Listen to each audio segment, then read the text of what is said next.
alternative Digitalk. Real issues, real talk.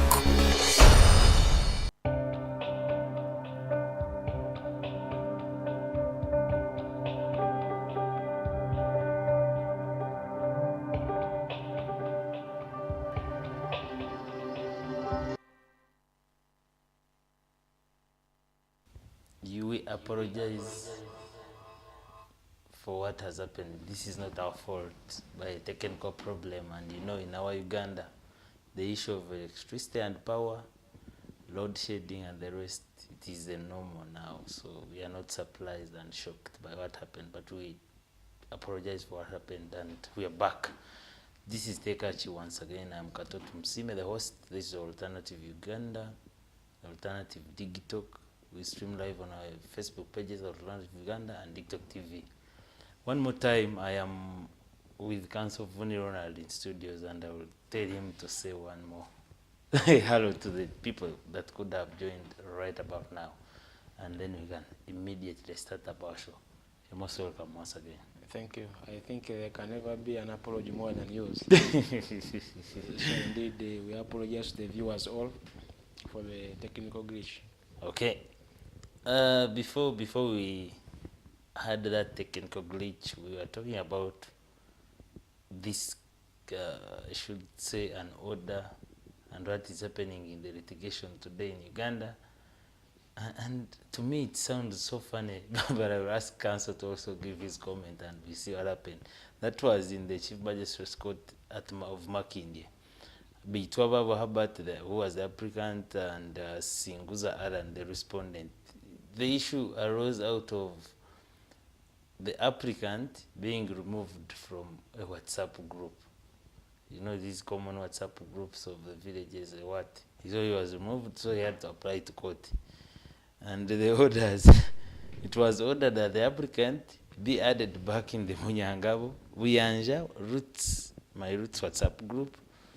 Then a permanent injunction issue restraining the respondent, his agents, and all his assignees from further infringing on the applicant's right of association, that is removing him again from the WhatsApp group. And then there was no order to costs. And his worship, Iga, signed that order. Counsel, are we taking litigation to a different level? Are we trying to misuse it or use it the right way? When we start to experience such orders and applications being taken to court? Yeah, I think he was right in applying to court to put him back on the WhatsApp group. There's actually the same scenario. A friend of mine, I think was, I don't know how it has gone. Some friend of mine called Deus Dedit also was threatening was threatening some WhatsApp admins that they should add me back or they should pay costs. But usually you find that that's all surrounding the right of association and right of speech. I think that those are one of the reasons that he put that the removal of him from the WhatsApp group was infringing on his right of association. So in their wisdom, they put him back. Now that's an enforcement. Now, I've come to understand and that after admitting him, they left him the group. They all left the group for him, and he's now the only admin in the group. And I saw somewhere that he's threatening to again go back to court so that he can put in his application so that these people can join the group again. Unfortunately, my understanding of the law is you can't force someone to be where they don't want. Exactly. But someone can want to be where they want to be because it is their right. So I think that will be, in my view, a dead end. He's just being notorious for nothing. Okay.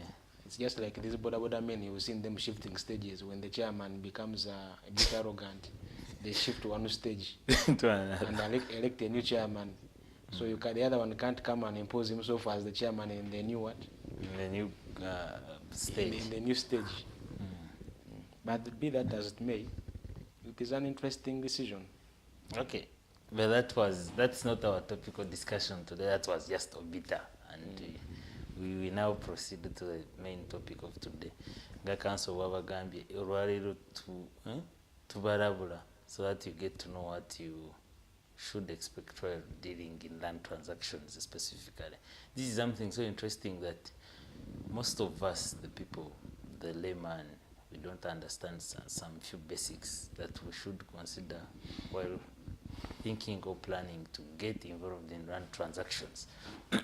And we shall be tackling land purchases, we shall be tackling the registration of different names on the land titles, and we shall also look at the entries in case somebody fraudulently registers his name on the title that doesn't belong to him. What happens? How do we come up with the deregistration? Which size of land can be given a land title? All those shall be tackled in this discussion today, and Counsel is here to guide us in so many ways. And we shall start with land, purchasing land. When we talk about purchasing land, there are basics that we should be looking for in such kind of a transaction. And I want you to guide the viewers the clear basics to start with. If you are thinking or planning of buying land, what are some of the requirements that you should look for first? Well, I think issues of land have really been a problem so much. And if you go to serious issues, even litigation, most people have issues with the land. Yeah, that's it. Now, it can be a chivanja holder, it can be someone who has a title, it can also be a musenze, the one we can licenses. Someone just appears on land, they don't want to live. Actually, well, for those who are observing, I think there is a land, just that Namboli land. Yes, yes. That land, I think, it belongs to that Mandela National Stadium. And Basengao, for some time, I think they were given some guidance to leave that place some time back, never Ghana. So what happened was that even there were canes and bullets flying over there at some point. They had to remove them by force. So those are all problems related to the land. But also, you find that now, given that we have issues of urban, this rural urban, is it called migration? You find that someone sells off their plot in the village, nagula ka boda naja nagula wao. Nagula ka 100 by 100 square na ateka wa akayumba akatono na ite uwe. But the issue is, are you an owner of land? I think we should first of all understand what is land. Now, Muteka, land means the surface where we are sitting here. Then below the surface, then to some level of the sky. Because it can't be absolute sky. It can just be to some level of the sky. Nti itakalitegeeza nti kungulu kuno, then wansi to some level, but also mu bwengula to some level nga tukola ki tomalayo wona nti oyisako n'ebiri kakibete ettaka. So omuntu aba aguze ettaka ofuba okulaba nti togula kano kokako kagundi kano kolaba nti yoguze surface y'ettaka nti ettaka liwo. Kiba kitegeeza oguze wansi ne waggulu. Tewaba trespasser yenna ayinza okujja n'agamba nti kati wansi eno wange wagula waggulu. Then waliwo n'abakigamba nti oli yagula kungulu. So I think omuntu agamba nti yagula kungulu aba kyebayita omuntu ng'alina just agreement nga talina kyapa. Omuntu aba yagula kungulu. Ebiseera ebisinga nooza baba bakiwulira nti oli yaguze naye yaguze kungulu. Ogenda ogula ettaka w'omusajja nakugamba nti nze namuguza kungulu yamanyi. Namuguza kibanja. Ebisingawo ttaka lyange. So ebyo nabyo byonna bibeerawo. So kantomala okutegeera ettaka kyeki nga tonagula ttaka andi kino saagala kyogera mu bubi oba nti nemesa abamu okola. Omanyi kati our LC system, it has developed a system that LC alinga alina obuyinza bungi nnyo ku ttaka. Nti wa LC watakusayiningirako watabeera party to that agreement nti tonaawo ttaka. N'aba LC abamu batuuka kaseera ne babanga be balina obuyinza kutakirira ku kyalo kyabwe awo n'agamba gwenza okuguza wano njagala ssente bwe ziti. Naye njagala gamba abantu kubatangaza mu teriteeka ligamba nti wa LC oteekeddwa omuwa ssente. teteri teka ligamba nti oba ogula ettaka awantu wa LC ateekeddwa okusayiningirako. Wabula kibeera kye tuyita prudence, kiba kya bugunjufu nti wa LC ono abadde nnyo ku kitundu ekyo era awangaddeko nnyo nga wojja mu kitundu ky'okugula ettaka nga bwali kati katugambe mukulu w'ekyalo ekyo kwojja okugula, kiba kiru nnyo n'ategeera nti nfunyeyo omutuuze wuuno aze omupya aguze wano ettaka lya gundi. Oluusi ayinza n'okubeera witness naye sigamba nti kiri compulsory nti wa LC watansayiningirako oluusi neesimuwa sente zino. So ebiseera ebisinga abantu bafuna obuzibu awo ate ne bakola ensobe ey'okubiri nti wa LC abakolera endagaano ate n'addamu n'akolera omulala. Yes. Nosanga mulina endagaano nga 3 oba 4 ettaka lyerimu nga wa LC yaziteekako omukono. Ng'obudde n'okuteekako omukono wa LC yakuwanikira endagaano mu Uganda n'akugamba omukulu Ronald aguze ettaka wano aguze ku gundi. Ekisooka aba LC abo abasinga simanyiyo omu lawyer mu Kampala muno, naye nga kyandibaire kirungi nnyo obanga okola agreement yonna egula ettaka kozesa lawyer. Kuba ettaka lino obanga togula nnyaanya oba ogenza ogula dodo mu katale nti nsazeewo leero nzize kugula kino mpanga zisanyisiza abantu ezino. Njagala awo salaawo wewati ne wali eri kino kireke sala ng'obanga atema ennyama ettaka si bwe baligula. Oba ogula ettaka waliwo kye bayita due diligence, okunoonyereza. Okunoonyereza okwo kiba kigenda kuyambako mu maaso eyo nti mu maaso oba bakufeze olina security nti nabuuza wano ne wali eri ne bangamba ettaka lino lya gundi, naye mbuuzaako ne bangamba gundi ettaka lyo lyali lirye era baalimuwa oba yaligula kati alitunda teri akola ki teri abanja. Kuba oyinza okwesanga nga ogenza ogula ettaka naye nga kuliko abantu 2 3 abaaligula dda ng'oli wakusatu wakuna aliguze. Kale etteeka ligamba nti wabawo yasooka ogula nga mwena muli babibanja wabawo yasooka ogula kati ate gwe wokuna oba wokubiri asooka yalitwala so si gwe wokubiri kyebayita equitable interest in land. Kati interest mu land eza mirundi ebiri, waliwo kyebayita legal interest ne bawo ne kyebayita equitable interest.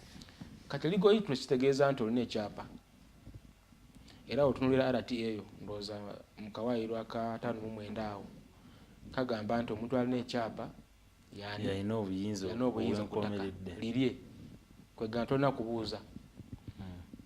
Kale ne wabaawo ne banaffe abagula nga tetulina byapa nga tukozesa agreement okedde ku makya olina ofunyeyo sente zo okoze endagaano yo ettaka ne balikuwa naye nga ekyapa either terilina kyapa oba tebanakuwa kyapa oba ekyapa likyali mu linnya lyewuli nannyini eyali kuguza.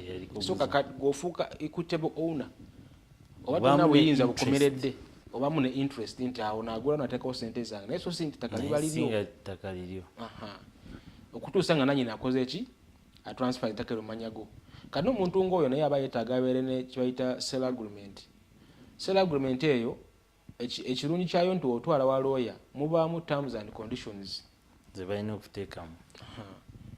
For instance oyagala vacant possession yaddi, oyagala quiet possession yaddi, ettaka lya $2,000,000 nsasuddeko 10 balance mumalayo ddi bwe mbasi mumazeyo mu budde kyekiddirira.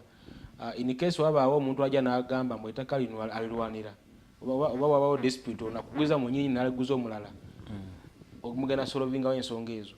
So ebintu ebyo lawyer yaba ateekeddwa okukola ki okuyambako draftinga. Kuba ebiseera ebisinga bwe mutunula ku sell agreements eziri fomu zeba draftinga balawyer zeba draftinga wesanga nti ziba ne terms. Yes ne musayiningako mwena naye ate zino ziba draftinga zino wa LC oba n'ofuna neighbour amanyi ku luzungu n'agamba kankuwandikire ayinza okukwata akatabo ka diary ngaako n'akulamu olupapula lumu oba n'afuna omwana agamba mpa budget eyo nkuleyo ku lupapula lumu n'awanika ku page emu ne mubanga abagenzi. So ate mu maaso eyo gw'omuggo ogyokaaba nti ettaka lino naligula baalinguza omanyi ogenda mu kooti eby'ettaka tebeemalira ku kyalo beemera ku kooti. Kooti omulamuzi ne wabeerawo wali nga neighbour abadde ku baluko n'akulingiza ng'ogula tajja agamba nti naamulaba bujulizi bw'oleeta mu kooti n'ogamba ettaka lino naligula bujulizi buno era obujulizi bwe bwebukweyimirira mu kooti. Actually waliwo n'omusango ogwabaddewo ndowooza judgment baali bakagukuwa bakajuwa wano ogwa Waluya Lawrence ne Rebecca Nakyeyune. Kooti egamba nti fraud oba kyebayita misrepresentation is part of fraud. Yeah. Misrepresentation oba kwetuminkiriza Misrepresentation. okwefuula kyotali in that sense. N'ogamba nti nze wano babuloka bakikozesa nnyo. Era nosanga buloka n'agamba ettaka lino balinkwasa nanyini nze kamala byonna era oba oguze ettaka lyo.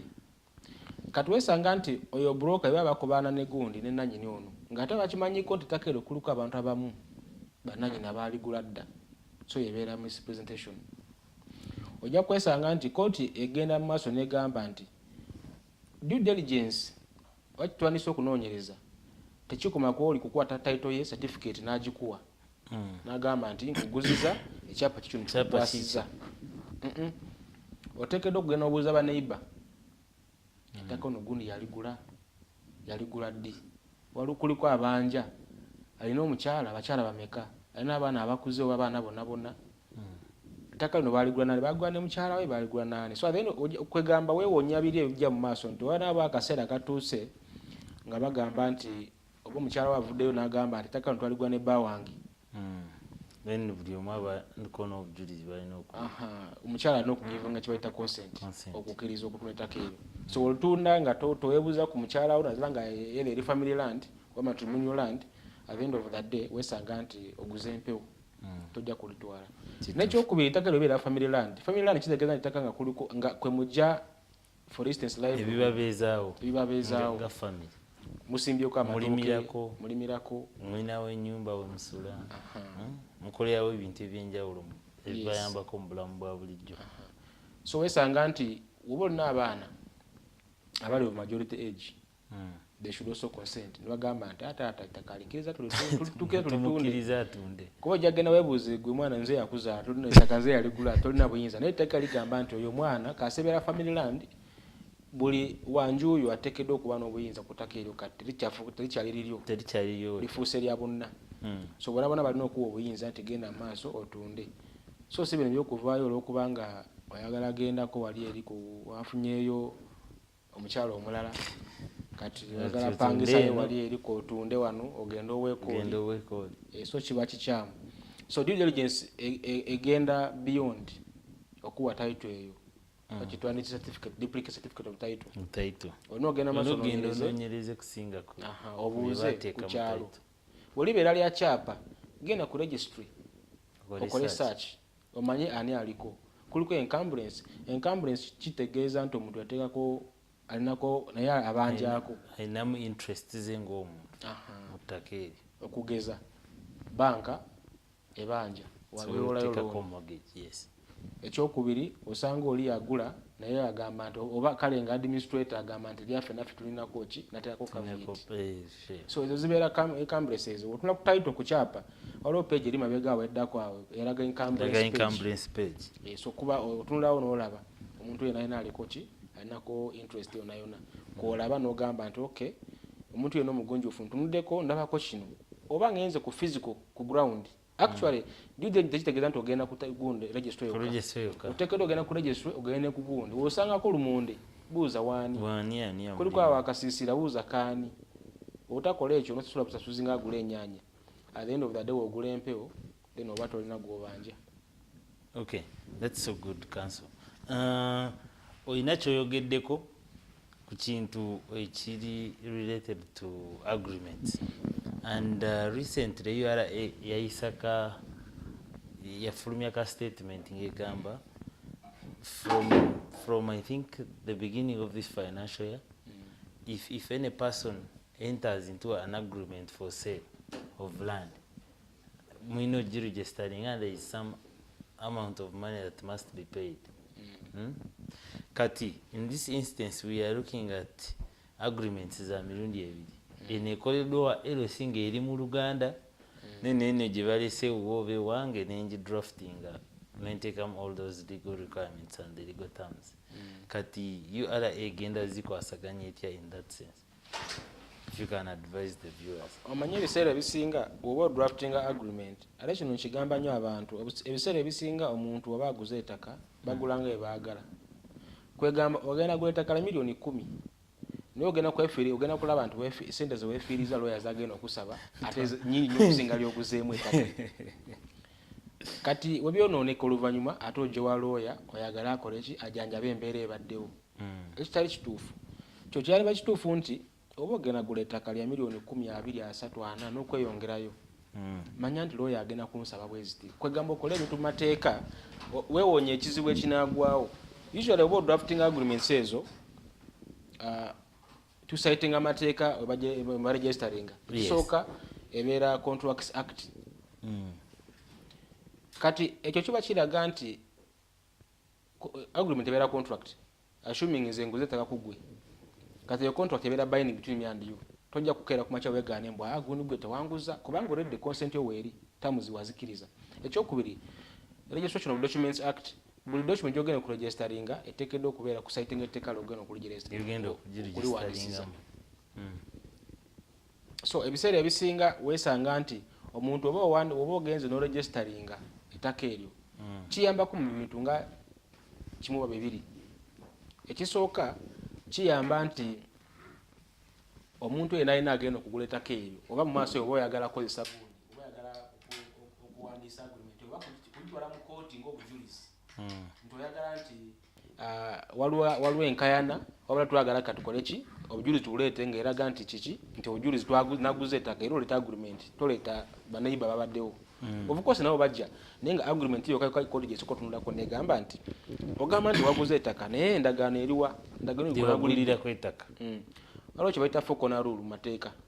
Kiba kitegeeza nti kooti oba interpreting etteeka gundi agreement eyo eteekera okunulira ku agreement eyo in all aspects. Mwakanya yes. Sente ziri meka? Kubanga wano sente ziyinza okulaga milioni 5 ku agreement naye ng'oli agamba n'agamba 5 naye ng'ate twasayinizeeko 5 ate nga okkiriza nawe n'osayini.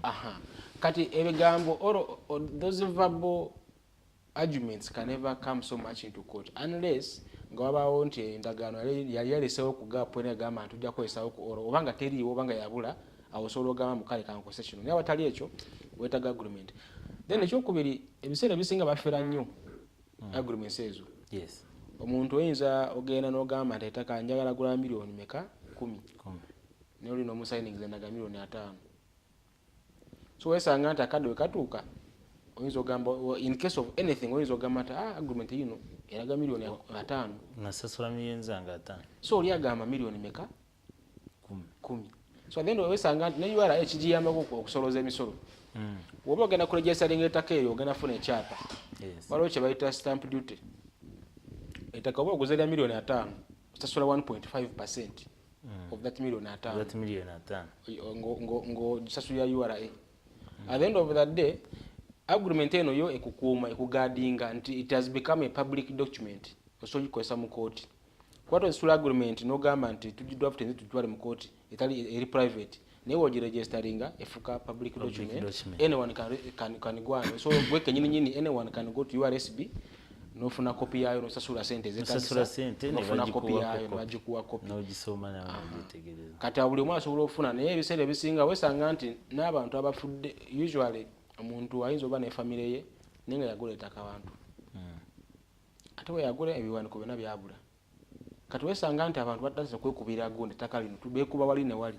So kasoba registered kiba kyangu nnyo ate okuyamba nti mu kyokayana ne baana bakwesa endagaano ezo ogenda ku register n'ogyayo kopi ezo nekikuyambako in terms of either administration of the estate n'ebirala ng'ebyo. So kyekirungi ky'okuregisteringa ebintu ebyo naye ate toyinza twala bino ebya LC mukoze ku budget nobiregisteringa ne URSB. Ekirala Counsel, I understand that there are limits of the size of land that must get a land title. Ate kyemmanyi most of the viewers may not have an idea of how big that land should be for it to be given a certificate of title. Kati mateeka gagamba ki? Is it a creation of statute? Is it by practice? Do we have regulations set in place regulating the amount of the size of the land that must get a title? You can advise the viewers, Counsel.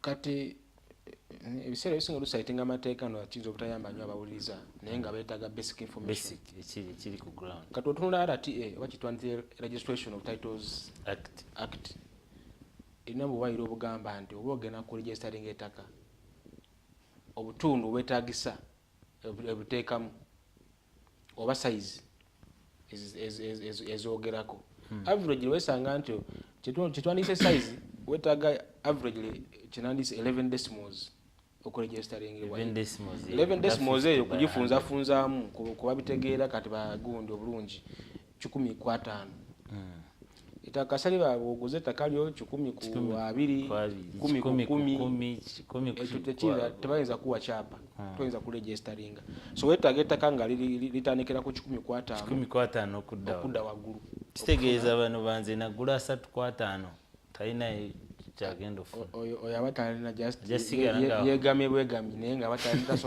tasobola funa kyapa wonna naye nga ate oba tolina sente ziwera bulungi wabawo solutions. Muyinza obeera abantu 2 3 4 nemwegatta nemuweza 11 decimals nogamba kakati Ronald ndeseeko million 5 omukulu katwa aleseeko million 10 oli madamu aleseeko million west tuguleyo eka emu ku eka emu eyo tugigabane buli omu kusinzira ku size ye sente zeyateekamu then nemba mugenda kufuna ekyapa waliwo kye bayita joint tenancy. Mwena bajja bagatta ku kyapa ekyo muliko bantu nga 10 oba mwena nga owning that piece of land jointly. Ne of course kati mwizo ekyo kibawo joint tenancy tegeeza teri amanyisha yaye naye waliwo kye bayita tenancy ni common kati oli agenda okulaba nti okay fine nze sente zange za million 5 bantemerako kano ezooli ziyaliwo eziti bamutemerako kali ku ekm nze bajja kuntemerako katugambe 10 ku 5 kati aguze bw'omu asinga wabula oli agenda muwako nga 10 ku 2 5 ku 2 oli omulala agambe ajja muwako 10 ku 10 naye nga muli bantu nga 2 naye nga mwena muli nga mwena mwegase ku kyapa eki kimu so kibuzo kyandizeeko ani akuuma ekyapa ani akibitereka kati wewajjawo bantu 10 musobola osalawo nemukitereka mu banka ekyo one of the solutions kubanga oli ayinza ogamba nze nkiteresiza ono ekyamani waffe naye omusajja ajja agenda akola eki ate atuyite mabega so musobola okukitereka walooya wamwe musobola okukitereka mu banka n'ebifo ebirala ng'ebyo oba negwe mwesize ennyo nemukimuteresa nga mumwesiga naye nga kikulu kiri nti mwena muliko ate oba ovaako kutaka eryo so interest yo gwe nga gye wagula osobola ogiguza omulala n'ogamba nze njala kuvaawo kandi kuguza oli nayongereza okukwe wekiba kikola 5 ku 10 neyetemako nagamba nze netemyeko kati abasigadde kambaleke nze kati wano wewange nze nzekka wekibeera. Kati in that process of getting a land title an agreement when namara ogikole walooya wange nengiregisteringa ne URSP nensasula emisolo kati wano ku title nga tonagifuna tulina bye bayita transfer forms ani avunanyizibwa kukolera ezo transfer forms. Ka transfer forms ezo form osobola zidownloadinga oba osobola zigula ku usually ne ku internet zibeerako online naye nga omuntu ateekeddwa transferinga yona omuntu nanyini alina ettaka ate wetwogera ku alina ettaka twogera ku muntu alina ekyapa toyinza ku transferinga title transfer forms nga tolina kyapa otransferinga ng'olina ekyapa n'ogamba nti nze abadde gundi nanyi ettaka lino wano ntransferinga ownership yange ne interest nga mbiwa Ronald n'osayiningako noteekako n'akafaananyiko nosasula ne some fees required kati noziattachinga noziloginga mu land registry awo nebakutransferinga ekyapa ekyandibadde erinnya lyono okuli for instance katugambe Ronald yali ku kyapa kati bansazaamu wali ne bateekawo gwe nga nanyini omupya kati w'ekyapa ekyo wekibeera kati awatali transfer forms tebayinza kukyusiza title kale ekyo ndowooza abalabi baffe bakitegedde tuzze tulaba ensonga nnyingi ebyapa tulina byapa byanjawulo tulina duplicate certificate of title eyo omuntu gyabeera nayo ng'aterese mu nnyumba ye bwewalooyawo wawa then wazzeewo kino ate kiri so common nowadays special certificate of title njagala onnyonnyole abalabi baffe omuntu afuna atya special certificate of title oba duplicate certificate of title ate enjawulo eriwa waliwo omuntu gwe nagamba ku certificate eno gyolina eri duplicate nanyiga nnyo nagamba nti oba njije ku nasalo lino yanfera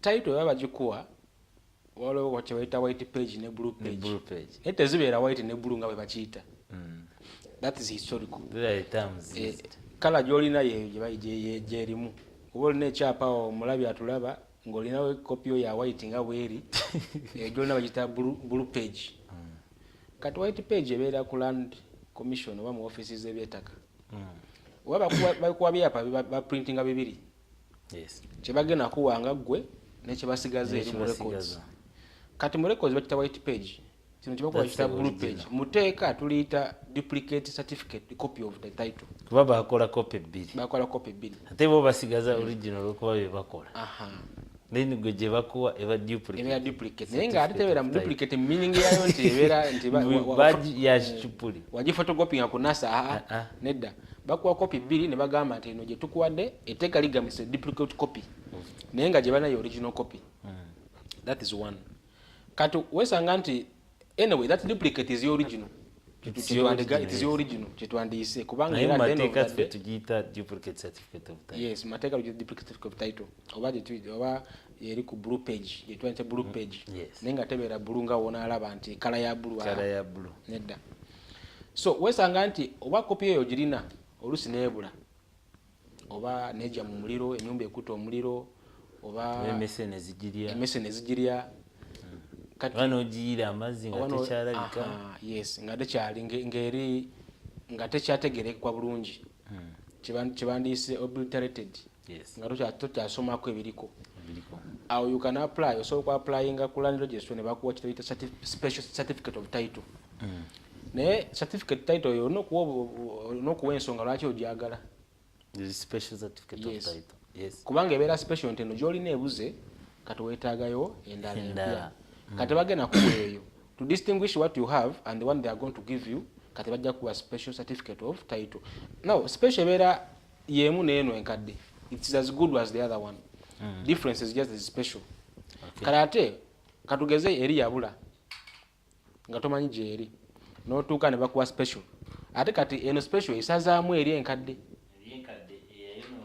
eba tekyakwa noyeba nga teyayononeka obanga yabula wagimisplacing nojja nogizuula oluvannyuma wagipakira mu suitcase y'abaana nagala naye okusomero omwana agenda okudda ate ogenda wesanga nti weeri ogifunye naye nga already wafunye eno kati ate eno ebeera ki overriding eri enkadde yes so kibayita special certificate of title naye nga zonna zirina gundi amaanyi geegamu zonna ziba ne gundi they are the same difference is just that the circumstances how you got it that's what makes it special kati mitendera ki oba biki byolina okukola okufuna that special certificate of title waliwo requirements eziri specific katugambe olina okuwandiika ebbaluwa katugambe olina okuyita chairman katugambe waliwo emitendera byolina okukola no balyoke bakuwe ngirese nga example like in that format tulina bye twetaaga okukola when somebody is interested in acquiring a special certificate of title ebiseera ebisinga owanika sinda biseera ebisinga owanika application wa registry of titles n'otakingako kye bayita affidavit buba bujulizi nga buli mu buwandiike nga gwe obusayininzeeko and the on oath kwegamba baba bakusuubira toyogera amazima n'ogamba nti kyapa kyange nali nkirina naye nali nfuluma emese zajja nnyingi ne zigirya so nemba nga sikyagirina n'olw'ensonga eyo nsaba ki registrar ampe certificate ampe special certificate of title n'ogiloginga n'osasula sente ezeetagisa n'ogiloginga mu land registry so registrar agitunulamu oba agagikweringa asobola okukweringa oba if there is need to call you even actually physically to come nakyo asobola okuyita then after that they can if everything goes well then bakuwa certificate is special so nobanga otandikidde awo nga kyekyo so it is as good as the other one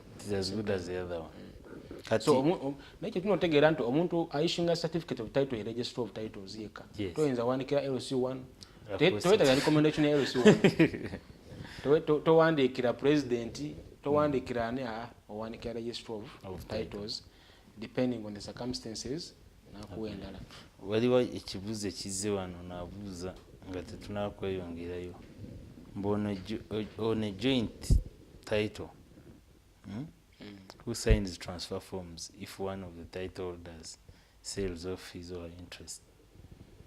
Kati mwena musayininga oba omuntu ateekeddwa okuba atunda interest ye yasayininga, assuming golinako 50 by 30 otunda interest yo, kati you're going to sign your ojja kusigninga nti I'm transferring my interest to X as So a certain share Yes. you're owning Yes. to a person X. Noguza oli then ne basazaamu erinnya lyo ne bazaako Ne bateekako eryono ompya. omupya aguza. Eh. Okay. Now kati counsel onnyonnyodde bulungi special certificate of title, duplicate certificate of title, naye omanyi lino eggwanga abafere nabo beeyongedde. Kuba bwe batuukidde kubba amabaati agakoba emiranga kerere nga gagenda gawugana ate kati ekyapa ekitayogera. Kati omuntu oyo alina ekyapa kye katugamba bamuwa special certificate of title oba duplicate certificate of title, asobola ogitegeera atya amanye nti bwe ndaba ku kantu kano eno nja kumanya yentuufu oba banfera naye alyoka ayiye ekyokola ayina byasobola okulabirako n'alyoka akakasa mbu kyaterese mu keesi ye kyekituufu. Omanyi oba bakuwa ebyapa kisooka agency evunaanyizibwa kinanyisa department evunaanyizibwa issuing titles.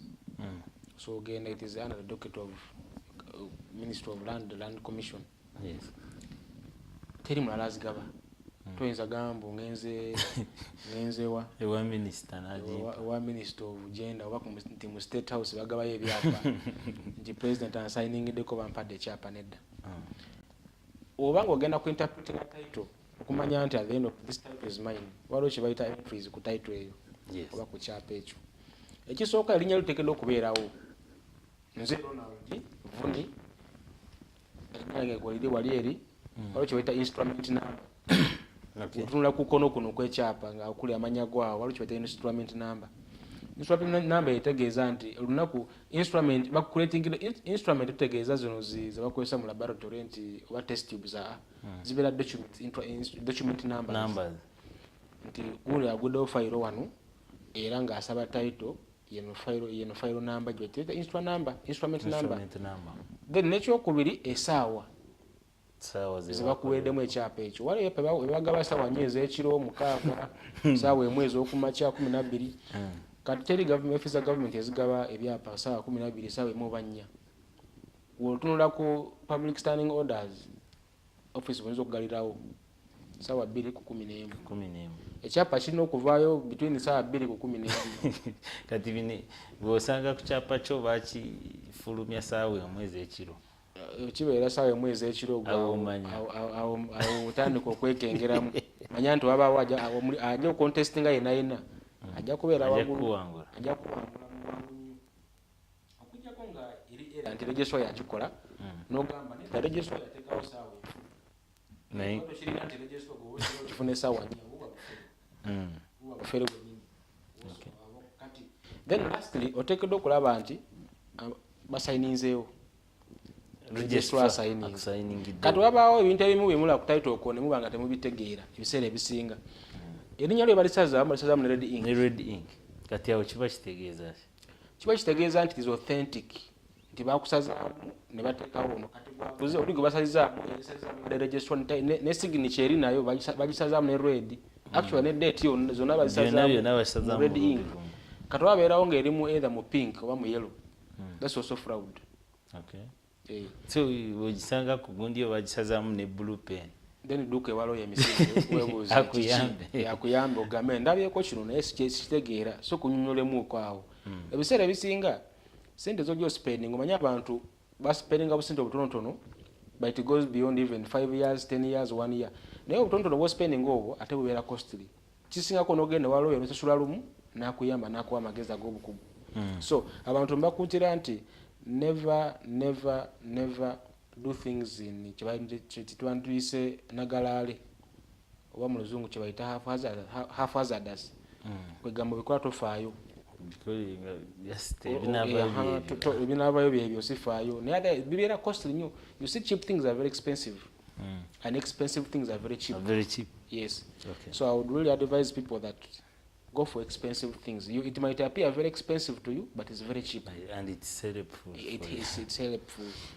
Kati esawa nazo ndaba ziringa ezitutwala nnyo kanso naye nga tetunakumaliriza nina kyengenda okubuuza era abalabi baffe ndowooza kijja bayamba nnyo ensamu.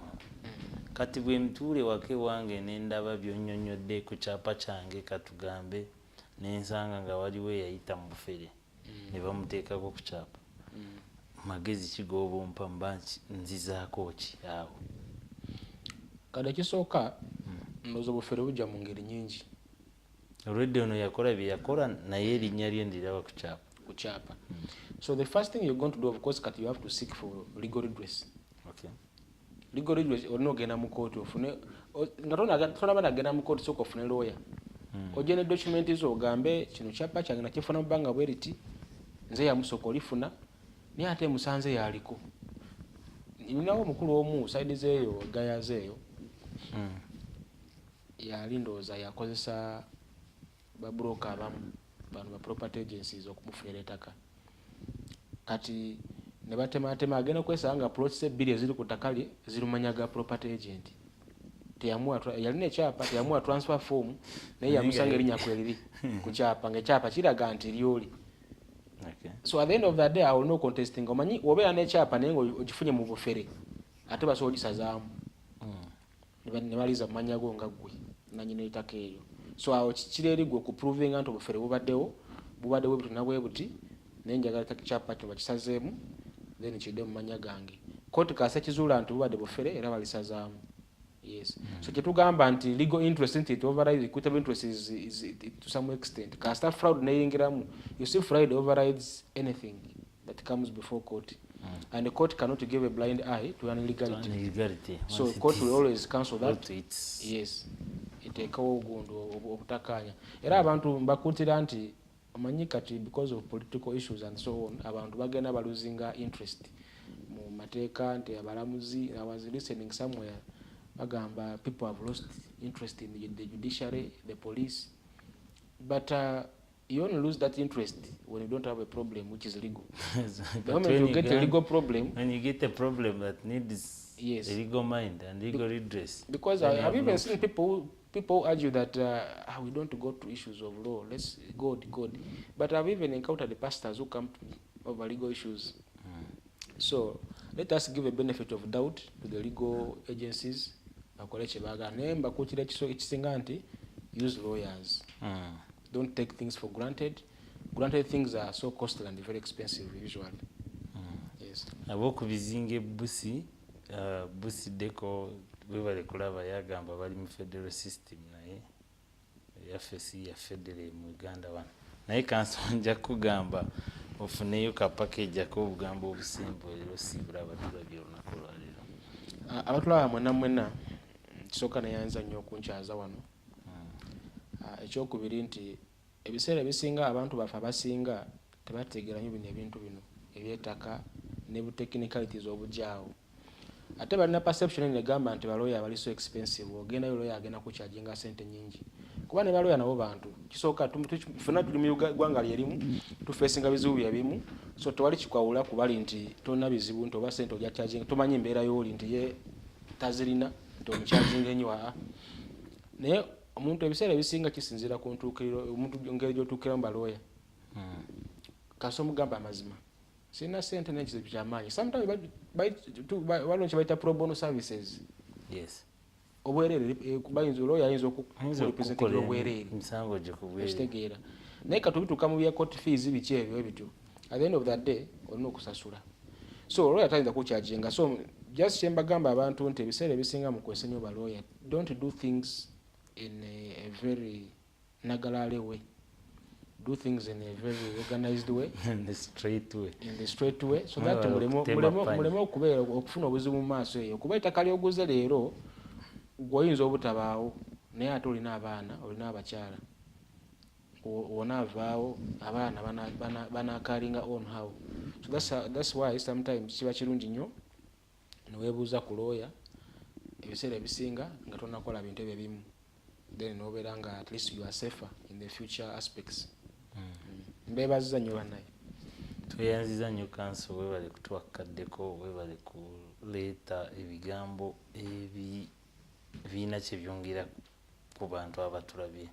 Naye olw'essaawa program yaffe yeyongeddeyo extra 20 minutes because of the technical glitch that we experienced later on at the start of the show. But our show always runs from 11 to midday every Tuesday, and this is Tekachi. I can't thank you enough for watching. I can't thank the people I've worked with today. Thank you for making it happen today, and I can't take it anymore here. We shall be here once again on Tuesday next week, and have a lovely afternoon.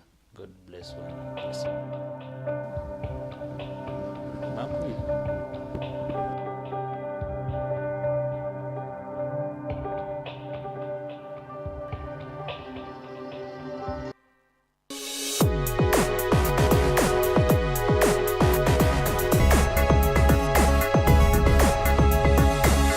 The Alternative Digitalk.